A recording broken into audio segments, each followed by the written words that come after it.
প্রথমবারের মতো বাংলাদেশ ফুটবল দল পাচ্ছে আনুষ্ঠানিক অ্যাওয়ে জার্সি। এটি শুধু একটি জার্সি নয়, এটি বাংলাদেশের ঐতিহ্য ও সংস্কৃতির এক নতুন প্রকাশ।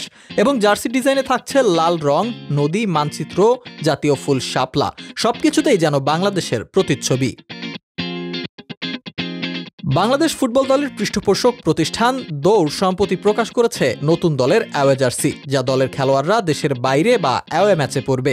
দীর্ঘদিন পর বাংলাদেশ ফুটবল ফেডারেশন প্রথমবারের মতো আনুষ্ঠানিক কিট স্পন্সর নিশ্চিত করেছে। এর মধ্যে সবচেয়ে বড় চমক হলো এই নতুন অ্যাওয়ে জার্সি, যার ডিজাইন প্রতিফলিত করেছে বাংলাদেশের ঐতিহ্যকে। এই জার্সির পুরো ডিজাইন জুড়ে রয়েছে লাল রং, যা দেশের জাতীয় পতাকার প্রতিচ্ছবি। সামনের অংশে বাংলাদেশের মানচিত্র এবং প্রধান নদীগুলোর সিলুয়েট বিশেষভাবে ফুটিয়ে তোলা হয়েছে। নদীগুলোকে প্রতীক হিসেবে কিছুটা লাল রং ব্যবহার করা হয়েছে, যা সূর্যের আলো এবং নতুন দিনের প্রতীক হিসেবে ডিজাইন করা হয়েছে।